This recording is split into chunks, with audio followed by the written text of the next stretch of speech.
13 minutes a day is all it takes. A meditation? 13 minutes in the morning. Yeah. And, I'm just focusing on this spot between right here, right there between the eyes. I'm just kind of, focused there with my mind. And I'm also just focused on the breath. And then if there's a bunch of noise up there, I'm just watching it bounce around. I'm not trying to control it. I'm just letting it go. Okay. Let the noise go. It's okay. Mm-hmm. And then within about 2-3 minutes, or even less, the more you practice, the faster this happens. The noise just goes.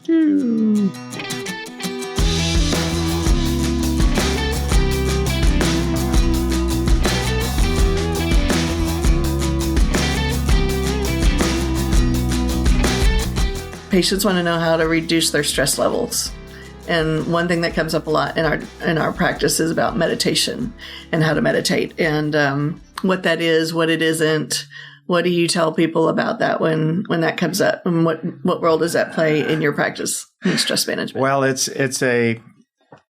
really become a lot more popular, thank goodness. It's a tool. Right. Is how we can look at meditation. It's a tool. And it's a tool that helps to create separation between the limbic system of the brain, which is responsible for emotions and behavior. So we call that the lizard brain. Yeah. And so it helps create separation from the limbic system and the prefrontal cortex, where the executive functioning and thinking and processing is taking place. Right. And the thing that really gets most human beings, it makes them suffer the most, is they're under command and control of the limbic system. Right. And there's not enough space being created between their processing thinking mind, the prefrontal cortex, and the limbic system. Right. And so what meditation helps a person do is to create that space. There's a lot of other practices that can do that as well. But meditation is a wonderful habit to develop. And the best time to do that, of course, is in the morning, because you're going to have probably a stressful day. You go out into the world. Yeah. It's always one damn thing after another, don't you know? It is. Yeah. So we have to prepare for it. So there are a couple of ways that I teach my patients to think about this limbic system and the prefrontal cortex thing. So I call the limbic system the lizard brain. That's because that's like our base fight or flight, basic reaction kind of thing. And then the prefrontal cortex, of course, is our higher brain of doing what we want to do. The one tool that we teach in the coaching circles that I run in is the limbic system is the toddler in the back seat of the car. And then the prefrontal cortex is the mom in the front seat of the parent. Great analogy. Because you can feel your body kind of like starting to panic or pitch that tantrum or whatever. And often if you're aware of that that's just a reaction, you can feel it in your body, then you can take a second, just take a beat and think, okay, toddler, you're just doing what you're supposed to do, brain. You're supposed to warn me of things that are scary and bad and keep me safe like they did in caveman times. But, you're okay. And I'm going to make a decision to do X, Y, or Z. Yep. So that's one way that we do it. The other is in that book that's right behind you. I recommend a lot, The Untethered Soul by Michael Singer. I really like that book because when I first started talking to patients about meditation, we live in the Bible Belt, very Christian fundamentalism type. Well, not everybody's a fundamentalist, but very, very devout Christian population. And there's been a lot of misinformation within that whole religious scene about what meditation is and what it's not. Meditation is actually a form of prayer. It's what we do, and we do contemplative prayer. I was about to jump in and say, hey, Christians have been doing this for eons. Yeah, prayer. And so prayer is a way of focusing intention. And beads, when people are doing the rosary, that's a form of mantra or it's just helping to focus the mind. The thing that Michael Singer says in his book that I like so much is he talks about the analogy of sitting in a movie theater where you're sitting in a chair and you're watching the movie and you get completely absorbed in it. You forget that you're in the chair. You don't feel it. You're like in the movie and being part of it. but then you can step back out of it and realize, oh, I'm in the chair and I'm watching the movie. And then you're becoming the watcher of the movie instead of being the one in it. Yes. And yeah, so we teach our patients also to become the watcher of their brain, and being able to meditate doesn't necessarily mean you turn the movie off. It just doesn't work that way. We so often think that it means you have to turn your brain off. That's a key point. You know, a lot of my patients say, well, doc, I tried to meditate and then it was just chaos. Yeah. Good. You know, that's all. The meditation is just watch initially for a lot of beginners is just watching the noise in the brain and just observing it. Just, saying to yourself, my gosh, my mind is just full of mental noise today. Yeah. And that will take the noise down a notch. Yeah. And that makes a difference. It does. So what that does to us physiologically is it decreases our adrenaline levels, which decreases the constriction of our blood vessels. It allows our heart rate to slow down, blood and oxygen to get to your brain so you can actually think. But it actually can help you drop your cortisol levels too. Absolutely. So the limbic system is going to just go right over to the thalamus, hypothalamus, and boom, all of that's going to interact with the endocrine system through the adrenal glands and so forth, and the autonomic nervous system. And yeah, all those cardiovascular benefits you just mentioned, but we should also talk about the effects on the brain. Okay. Because we now know that for every major episode of depression or anxiety that a person has in their lifetime, there's a 13% increase in risk of dementia later in life.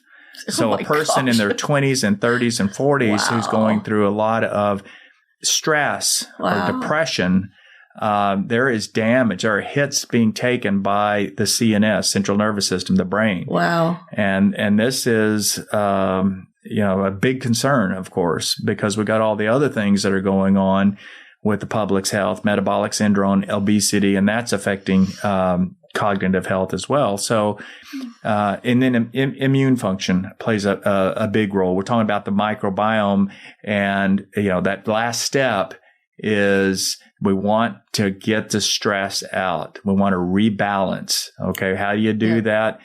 Through exercise, through sleep, through mental health, and I put meditation under that mental health leg. Yeah. But you can meditate. I mean, meditation, there's a whole variety of different ways to meditate out there. Runners, long distance athletes, triathletes, they'll talk about just turning off the mind and going into a quiet, still place, a state inside of themselves. Yep. And so you don't have to be sitting still to do this. You can actually be moving the body. But for most of us, a meditation practice is going to, and we need something that's actionable.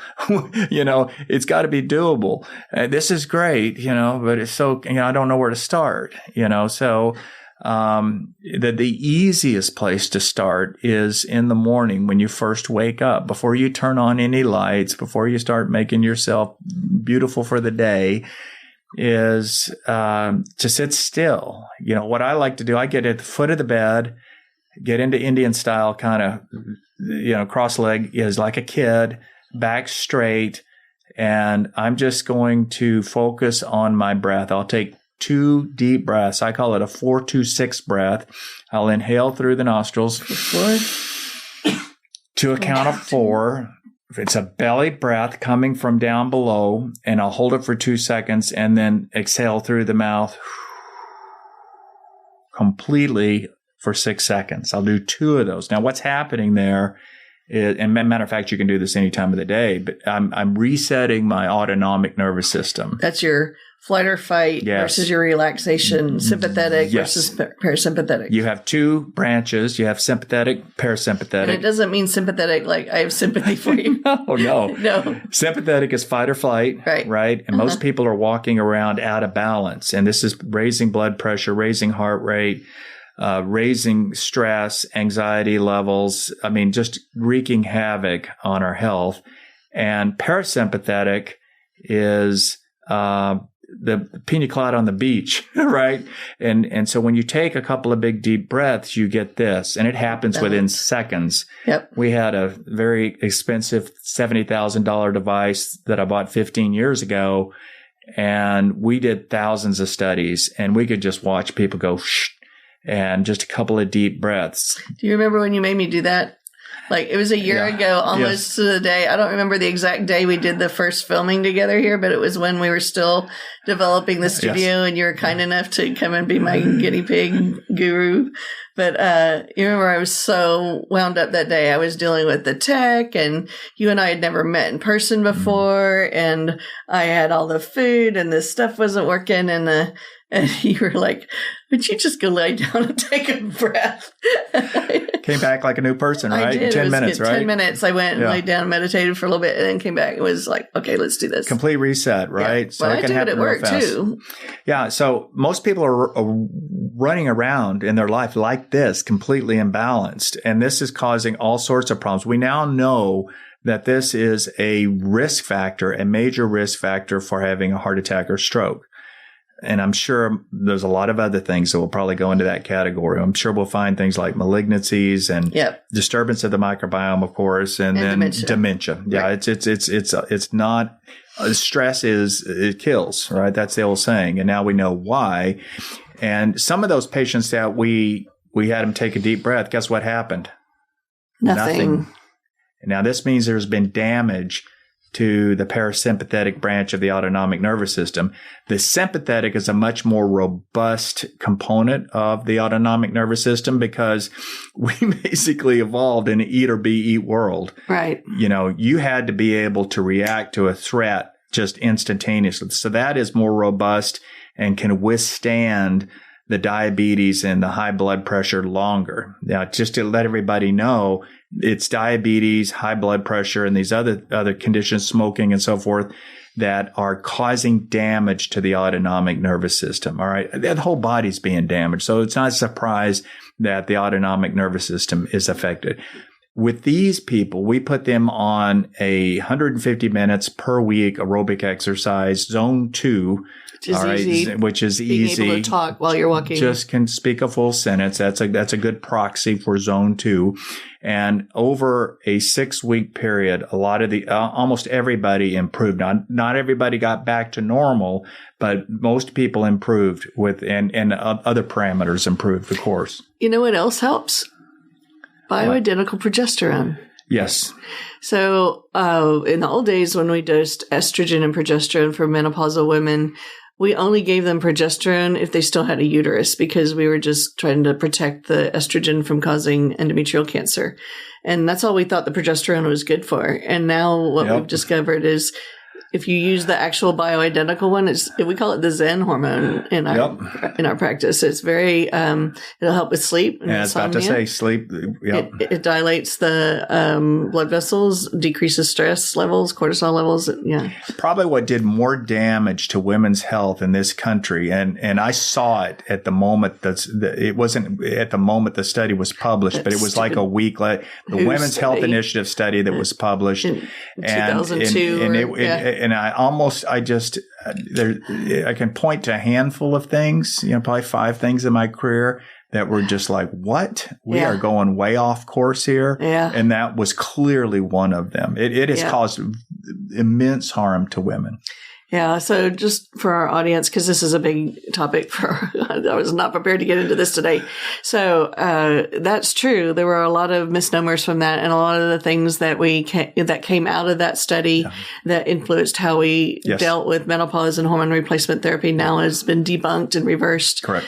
For instance, one of the things in it was limiting the length of time that a woman should be on a hormone replacement therapy. So now with the bioidentical newer generation, there's not that 10-year time limit where they have to stop it after so long because the risk of heart attack and stroke that was shown in the WHO study with that was done on non-bioidentical hormones. And the other big one that I heard was the breast cancer thing. So that's right. The breast cancer incidence was very low, actually. When you looked at those overall numbers, I think there was like 8 extra cases something. It was actually the Provera that was causing the increase. It wasn't the estrogen, even the horsemare estrogen that they were using. So there is a an organization called NAMS, the North American Menopausal Society, that put out a statement in 2002 and 2023, a statement in 22 about the update for guidelines for hormone replacement therapy for women. And then last year they put out one for the non-hormonal replacement guides. And so we'll put a link for the NAMS articles there below. Yeah, very important.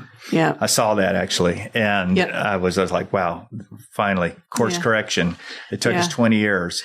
Yeah. And it's cost lots of lives because we're finding out being able to stay on bioidentical estrogens actually continuing to reduce cardiovascular risk as we stay on it longer. And that's just the total. And just listen, a woman's had this for decades, right? And all of a sudden it's gone. Yeah. And you have all this just chaos taking place, sleep being disturbed, everything else. Yeah. And this is not, oh, honey, you're having hot flashes. No, this is a serious health issue. Yep. And I hope clinicians, if anybody's listening, is addressing this much more aggressively with their patients, with their providers. Yeah. I think I think clinicians in my field are picking it up pretty quickly. One doctor that I recommend a whole lot, and I recommend her book, is the Mary Haver. She's in Galveston. She's a OBGYN. I have never met her personally, but I just adore her writing. Get her on the show. Yeah, I need her. Mary can be on the show. It'd be fun. It's her book's The Galveston Diet. Okay. Yeah, call me, Dr. Haber. Her book's The Galveston Diet. I think I heard that she's coming out with a menopause book very soon. So maybe I'll save the in-depth dive for when I get her on the show. And if I can't get her on the show, I'll figure something out. But she's a lot of fun to watch. She's very up to date on everything. And she has a menopausal clinic in Galveston. One thing that kind of hurt my feelings was she said she was having patients from San Antonio come down there. And I'm like, hello, we do have good people in San Antonio that know how to do this. But I think what she illustrated was it's hard for patients to find. It's hard for them to find. It's like if they can find the people locally, they prefer to, of course, stay local. Yeah. And there are great clinicians here. Yeah. Maybe that's part of what you can put together. Yeah. Is on your site, or some recommendations. Yeah. Well, and this is something that I am going to say, yes, you can come to my office for this because I've got amazing nurse practitioners that help do the hormone replacement therapy. And, I focus mostly on surgery, but that's a big part of managing our patients. So sure it is. And, that's all I'm going to say about that. So yeah, cool. All right. Where were we? What else are we going to talk about? Meditation. Well, I think, when you get back to meditation, all right, let's just kind of, So I like to, getting back to what I do in the morning is I will, here's what the data shows. So I try to be data driven, evidence based driven when I can be. All right. You give me the data, you set it up, I'll hit it and make it make sense. So the science points the way, right? It's a tool to unveil the truth and get answers. And so 13 minutes a day is all it takes. A meditation. 13 minutes in the morning. Yeah. And, I'm just focusing on this spot between right here, right there between the eyes. I'm just kind of, focused there with my mind. And I'm also just focused on the breath. And then if there's a bunch of noise up there, I'm just watching it bounce around. I'm not trying to control it. I'm just letting it go. Okay. Let the noise go. It's okay. Mm-hmm. And then within about 2-3 minutes, or even less, the more you practice, the faster this happens. The noise just goes, it does. And it goes down. And then you kind of start to get into this almost a sensation like you're falling. Okay. Or floating. Yeah. It can be floating or falling. Mm-hmm. Some people freak out. Okay. Really? Some people have a dissociation with their ego. Okay. And it can be very disturbing. Really? Yeah. And so, if you have that, that's normal too. Okay. You're not going to die. Nothing bad's going to happen. What does that look like? It can be a loss of identity, a sense, it's a flash of losing touch with yourself. Because most human beings are over-identified with their ego. It's the unconscious conditioned mind, as Eckhart Tolle likes to say. I think it's the most appropriate brief definition, an effective definition. And in meditation for beginners, they will sometimes a dissociation from ego will happen because in the meditative state, the boundaries start to go away between ourselves and everything else. We begin to realize that we're connected to everything, which is the truth. Right. And the ego says, no, I'm about me. Separation. It's all about me, don't you know? So there can be a little bit of anxiety. So I like to do the drop in the ocean meditation. Yes. That's what I do in the middle of the night when I can't sleep is I'm able to just pretend that I'm a drop of water in the ocean. And sometimes I float on the waves and sometimes I drop down into the depths of the ocean or get swallowed by a fish but it's a little bit more creative than what you're talking about the single spot in the mind, but it works for me. And it does put me in that state of ego dissociation where I'm just like part of everything. And you're part of the bigger ocean. I'm just a drop in a gazillion buckets of. And that's actually an empowering concept. Yeah. Because I'm not this isolated. It's not just me. I'm connected to something vastly more powerful than just my ego. Well, I think it's a balance because we don't want to be ego. We don't want to be wholly without ego either. And you and I have talked about this in depth before, but I think I have some new thoughts about it. So I think it's different for men and women. It probably is on the surface. At the end of the day, we're all affected by our physiology. Right. But I think even we get below that, I think, I think it's the same. Yeah. Well, I'll take that. I won't defend that position, but I will say that's what I've observed. That's all I can communicate. It's what I've observed with my patients. So what I think is that men are conditioned throughout their life to feed the ego and to have a strong ego, and women are conditioned to let go of their ego their whole life and to become disengaged from their ego to the point of codependence. And so when you start talking to people about letting go of ego, when you're talking to a woman who has no sense of self because she's turned it over to a male partner, then that's a very different conversation than when you're having a conversation with the male CEO who is head of the household and then probably needs to let go of it. So I think everything is a balance, but the more I look at those types of dynamics in people, the more I think approaching the ego conversation is different. It is a fascinating topic. And I would just add to what you're saying is evolution is playing a role here. Yeah. A woman, when she, think about it, when a female is thinking about having intimate relations with male, there's consequences. We call those children. Yes. And so the woman is much more invested in that act. And True. you think about how we existed for eons and millions of years as hunter-gatherers.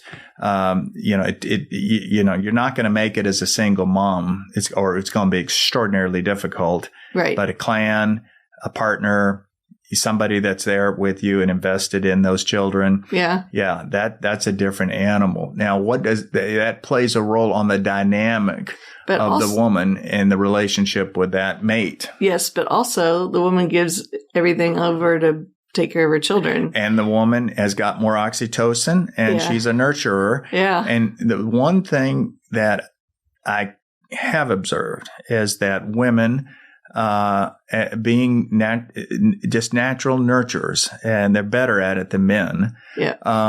They neglect their health. Okay. and that's my whole career, Reed.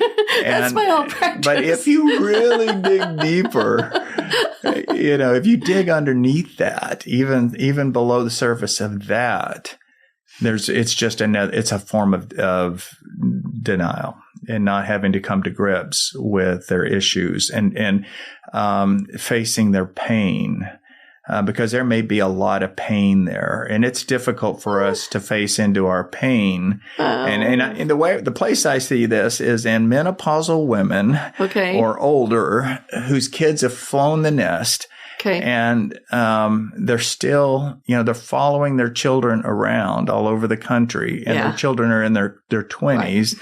And it's just like, wait a minute, what's going on here?